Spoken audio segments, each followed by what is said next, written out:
En una época, un pastor, él, él compartía la palabra, pero él viendo la situación que tenía, él envidió. No sé si se acuerdan de Asaf. En el Salmo 73 dice que Asaf, casi se resbalaron mis pies, por poco caigo. ¿Qué es lo que iba a hacer caer a Asaf? La envidia, dice él. Tuve envidia de los impíos viendo la prosperidad de los arrogantes, porque logran con creces todos los antojos de su corazón. Entonces él casi estuvo a punto de hacer lo mismo que hizo el pastor que les estoy nombrando en esta época. Este pastor envidió las riquezas que veía en el mundo. Y él pensaba, yo por qué tengo que estar orando para que Dios me dé así mi mantenimiento, por qué tengo que estar orando para que Dios me permita así poder sobrevivir, para anunciar el Evangelio. Él veía una situación comparativa, comparándose con las demás personas, él veía una situación como muy precaria, muy escasa. Y él, así envidiando, él dejó el ministerio. Dejó de ser pastor y empezó a trabajar en una empresa. Trabajando en esta empresa ya recibía un salario fijo. Al recibir un salario fijo, él ya no necesitaba pues de buscar a Dios, ya no necesitaba orar. Pero sí, él iba a la iglesia, él se volvió, por decirlo de alguna manera, como un hermano normal, aparentemente. Pasando el tiempo, así él, como estaba recibiendo un salario fijo, él empezó a comprar cosas, empezó a adquirir cosas, podía comprarle lujos a sus hijos, empezó a adquirir ya un apartamento, porque antes, ¿cómo vivía? Vivía pagando arriendo, cuando era pastor, pero ya en este caso ya no pagaba arriendo, ya tenía algo propio. Más adelante alcanzó a comprar un vehículo, pero en algún momento él se sintió mal. Habían pasado pocos años, no recuerdo si 3 o 5 años, pero llegó el momento que él se sentía mal de salud, fue al médico porque en la empresa donde antes siendo pastor no tenía seguro, no tenía ninguna seguridad ni económica diaria, mensual, ni tenía seguridad de salud. Pero cuando él entonces ya en esta empresa él tuvo su seguridad de salud también, para que su salud en caso que le fuera a pasar algo lo pudieran ver los médicos. Lo empezaron a ver los médicos y los médicos detectaron un tumor maligno. Entonces pasando el tiempo le dijeron los médicos es difícil que alguien se pueda recuperar, ni aún con cirugía. Entonces solamente estaba medicado, tomando droga, pero crecía. Le dijeron que ya era un cáncer y que estaba en una fase en la cual ya era muy avanzada y era muy difícil detenerlo. Él, cuando el fracaso llegó a su corazón, en ese momento él se dio cuenta, ya cuánto tiempo me queda de vida. Los médicos dijeron muy probablemente un año, muy probablemente. Entonces él, hablando en la iglesia con un corazón totalmente quebrantado, ya a él no le interesaba, cuando una persona está a punto de morir, ya no le interesa, voy a cambiar este carro, voy a comprarme un carro más grande. Ya no le interesa, porque ya sabe, los médicos le pusieron término corto a su vida. Entonces él con el fracaso en su corazón volvió a la iglesia, habló con los pastores, le aconsejaron y le dijeron, entra otra vez al seminario. Él dejó toda su vida, entre comillas, normal, la dejó y volvió otra vez al seminario como a empezar desde cero. Estando en el seminario, entonces él rápidamente pasó a ser evangelista, porque él ya incluso había sido pastor. Entonces rápidamente como recuperó el corazón. Cuando él estuvo en el seminario, él decía que él no se había dado cuenta a qué hora había perdido el gozo de la salvación. Pero escuchando las prédicas ya todos los días, no una vez a la semana como un hermano normal, entre comillas, sino escuchando prédica todos los días así, él estaba muy agradecido y decía, yo no entiendo cómo, a qué hora yo resulté cambiando esto por una vida, entre comillas, normal. Él vivió así, rápidamente entonces fue evangelista, otra vez pasó de seminarista a evangelista, y él predicaba con todo su corazón todos los días, anunciaba el evangelio, y así vivió un año, alcanzó a vivir efectivamente un año más. O sea, los médicos le habían puesto un límite de un año, pero él realmente vivió como año y medio.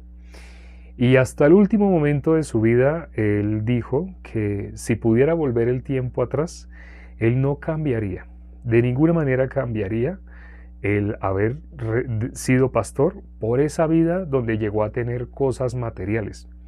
Porque esas cosas materiales que le trajeron, esas cosas materiales que le dieron a las personas que le rodeaban, le pudieron dar la salvación. Esas cosas materiales que él adquiría sirvieron para el reino de los cielos. Él sabía ahora que él predicaba todos los días, él sabía a dónde iba. Pero lamentablemente él perdió muchos años de su vida, los malgastó. No estoy diciendo ahora que si hubiera sido pastor de pronto no le hubiera dado cáncer, no. Pero lo que él tenía en su corazón era, si solamente iba a vivir pocos años, él hubiera vivido esos pocos años anunciando el Evangelio. Anunciando el Evangelio. Lamentablemente, así lo que vimos la vez pasada en Joás, lo que vimos hoy en Amasías, es un corazón como de doble ánimo. Aparentemente estaba sirviendo a Dios, aparentemente estaba escuchando a Dios, pero ¿a dónde llegó Joás? A matar al profeta, a Zacarías. No sé si se acuerdan, mató a Zacarías. Esto aparece en el Nuevo Testamento cuando Jesús hace mención de Zacarías. Vamos a mirar Mateo capítulo 23. Mateo, ese es un capítulo que hace tiempo, este pasaje en especial hace tiempo no lo considerábamos, porque el capítulo, sí hemos hablado bastante del capítulo 23, pero esta parte en especial casi no la hemos considerado. El versículo 35 dice, vamos a leer el 34 y 35, ¿qué dice el versículo 34? Por tanto, he aquí yo os envío profetas y sabios y escribas, y de ellos a unos mataréis y crucificaréis, y a otros azotaréis en vuestras sinagogas, y perseguiréis de ciudad en ciudad, para que venga sobre vosotros toda la sangre justa que se ha derramado sobre la tierra, desde la sangre de Abel el justo, hasta la sangre de Zacarías, hijo de Berequías, a quien matasteis entre el templo y el altar. Lamentablemente, el ser humano en su corazón, si no tiene realmente la palabra, sino solamente buenas intenciones, hablamos de las buenas intenciones del ser humano tienen un límite. Todo lo que hace el ser humano tiene un límite. Todo lo que hace el ser humano empieza y acaba. Hasta las edificaciones grandes que el ser humano, los monumentos que ha edificado, pasando 100 años, 200 años, ya cambia. Ustedes pueden ver fotos y preguntarle a sus padres que si tienen fotos de sus abuelos o sus tatarabuelos. Cuando ustedes ven cómo era el barrio donde ustedes han vivido, miran cómo era hace 100 años. No tiene nada que ver con lo que se ve ahora. Y ahora, lo que ustedes están viendo ahora, en 100 años ya no va a estar. Así, lo que el ser humano hace tiene término corto. Pero la buena noticia, aquí viene la buena noticia. Lo que se hace en el reino espiritual, lo que se hace en el reino de Dios es para siempre. En la Biblia se habla de los sacrificios, las ofrendas que hacían los sacerdotes. Cuando estábamos en Éxodo, mirando el libro de Éxodo, los sacrificios que hacían, tenían que hacerlos vez tras vez. Cada rato tenían que hacer sacrificios. ¿Por qué? Porque esos sacrificios que hace el ser humano, lo que hace el ser humano para solucionar el problema del pecado, está en un plano temporal, donde existe pasado, presente, futuro. En el reino espiritual no es así, y lo atestigua la Biblia. Lo que sucede en el reino celestial, lo que sucede en el reino espiritual es eterno. Y no sé si se fijan cómo lo nombré, lo que sucede en el reino espiritual. Al decir el reino espiritual, no solamente estoy hablando del reino celestial, donde Dios es el Rey de Reyes. Estoy hablando también del mundo de la condenación. En la Biblia se habla de dos cosas después de que el ser humano deje este cuerpo: la vida eterna o la condenación eterna. Esa parte que acabo de nombrar al final casi no se nombra, casi nadie sabe eso, pero cuando una persona recibe la salvación, esa persona pasa de la potestad de las tinieblas, hablando del mundo espiritual, de la potestad de las tinieblas al mundo de Dios, a la luz, a nuestro Señor Jesucristo. pasa a ser parte de la iglesia, el cuerpo de nuestro Señor Jesucristo. Pero para que una persona pase, la persona tenía que darse cuenta que estaba en la oscuridad, en las tinieblas. ¿Jesús a quién vino? Jesús dijo, viene la hora, y ahora es cuando los muertos oirán la voz del Hijo de Dios. La voz, y quienes la oyeren, vivirán. Viene la hora, y ahora es cuando los muertos, ¿qué? Oirán. ¿Qué persona puede oír? ¿Y qué persona no puede oír?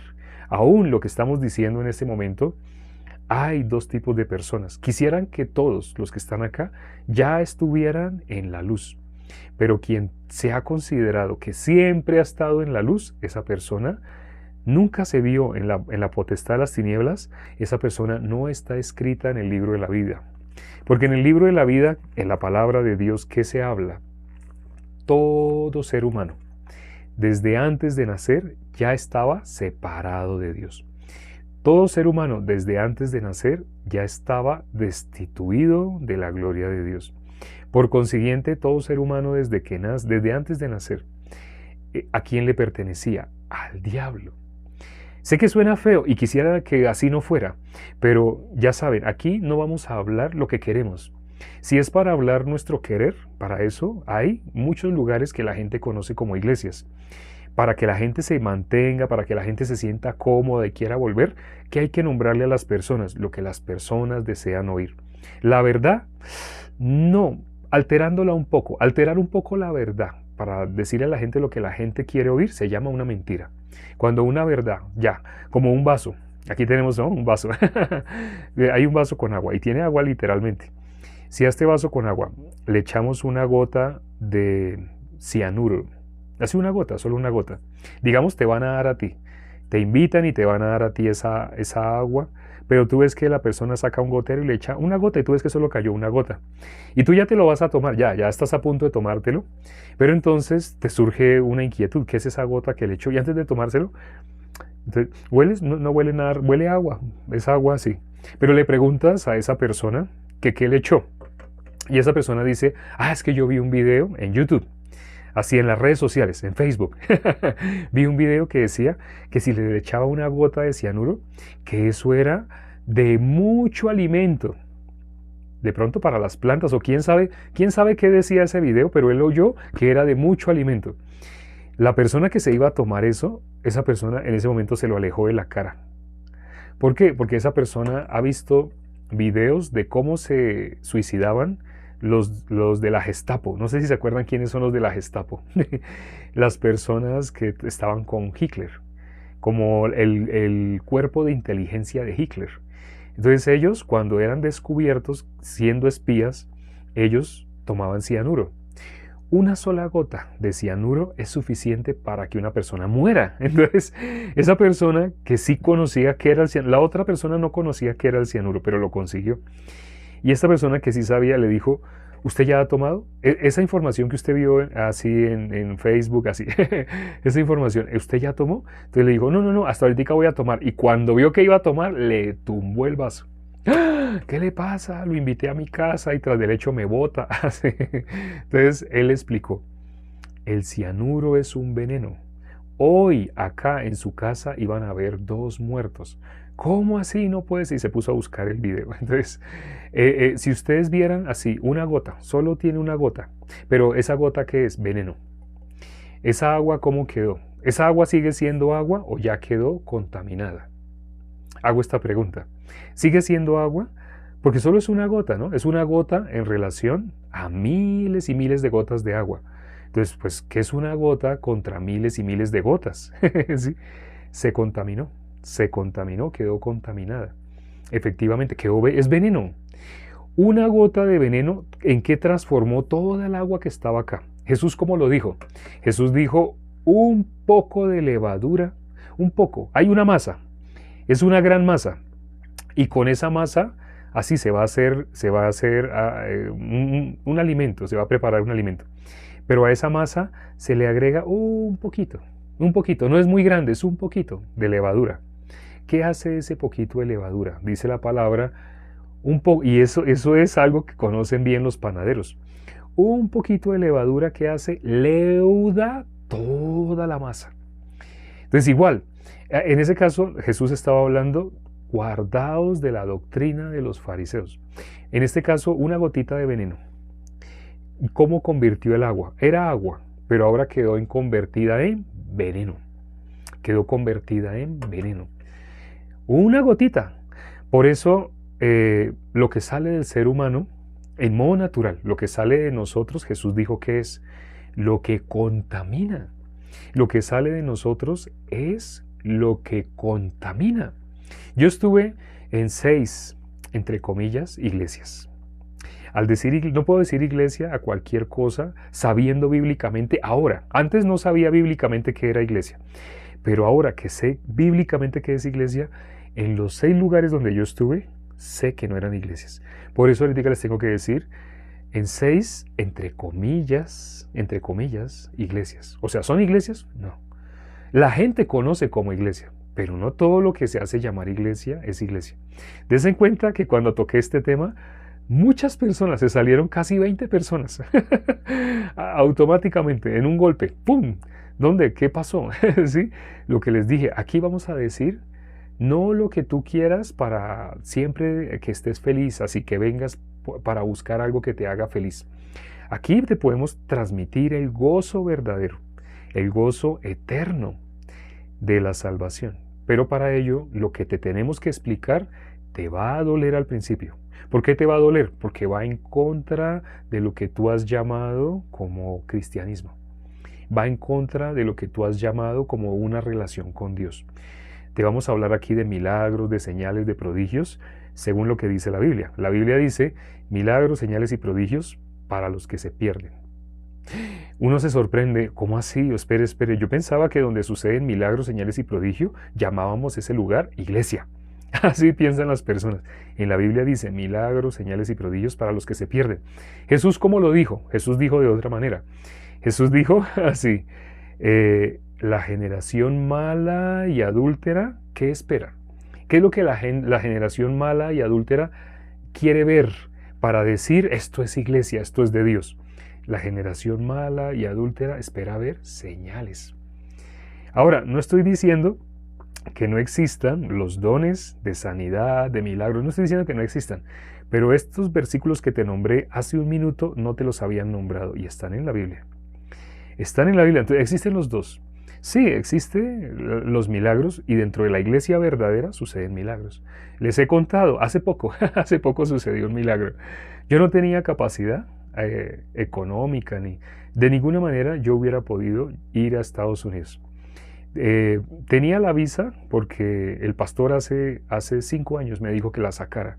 Entonces la saqué, pero se quedó la visa ahí porque yo no tenía posibilidades de ir a Estados Unidos.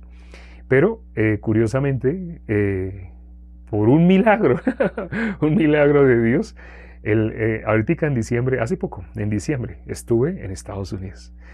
Y es muy maravilloso. Lo que conocí, muy hermoso. Lo más hermoso, haber estado juntos con los hermanos en armonía.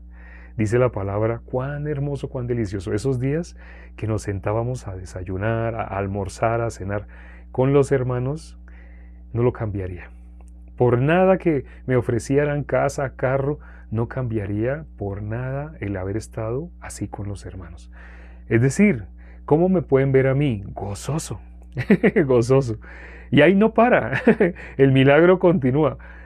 También siendo una persona que no tiene condiciones, dentro de poco, 2 días, en 2 días salgo para Lima. Sí, voy para Lima. Ya la mayoría de los hermanos de acá, del país en el que me encuentro, desde acá ya empezaron a hacer viajes, porque de acá a Lima son 3 días. Son 72 horas. 72 horas de viaje si no se detienen, si avanzan y avanzan y avanzan 72 horas. Hay algunos que ya salieron rumbo a Lima. Algunos saben cómo salieron así. No sé si esto lo conozcan, esta seña que estoy haciendo. Eso lo llaman acá echar dedo. Algunos salieron con 7 días de anticipación, porque todos nos vamos a reunir allá en Lima. Todos. El corazón decidido Dios abre puertas. Cuando empieza a caminar, uno en especial que salió así, nos contó cómo ya llegó y fue algo más milagroso todavía. Él tenía el corazón decidido. Dios le preparó el camino. Dios abrió la senda para que pudiera llegar. Lo que se necesita es un corazón decidido. Y vamos a estar allá todos. Vamos a estar felices durante 4 días. 4 días escuchando el aula de Evangelio.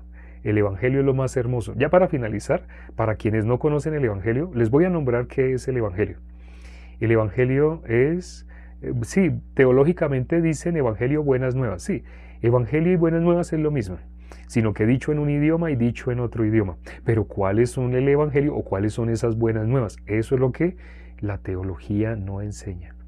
Si usted, quien estuvo acá en este en vivo, estudió teología y se cuestiona hoy, en ese momento, ¿qué es el Evangelio? Se dará cuenta, no se lo han enseñado.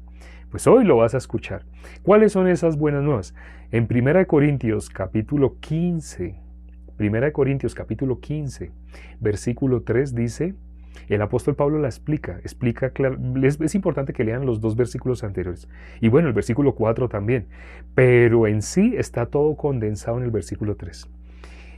Cristo, cuando él explica qué es el Evangelio, dice, Cristo murió por nuestros pecados conforme a las Escrituras. Cristo murió por nuestros pecados conforme a las Escrituras. ¿A qué vino Cristo? A morir por nuestros pecados. Cuando una persona dice, yo soy pecador, lo puede decir en 2 situaciones.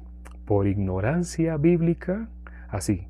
O si ya conoce lo que te acabamos de decir y sigue diciendo que es pecador, esa persona está diciendo, Jesús fracasó. Sí, Jesús vino a quitar el pecado del mundo, pero cuando yo miro, cuando Eva vio, ahí que entró al mundo el pecado. Cuando Eva vio, y vio la mujer, y vio, así dice el versículo 6 de Génesis 3, y vio la mujer, cuando ella vio que entró al mundo el pecado. Igual, cuando una persona dice, yo miro, yo tengo ojos y yo me puedo dar cuenta que existe el pecado.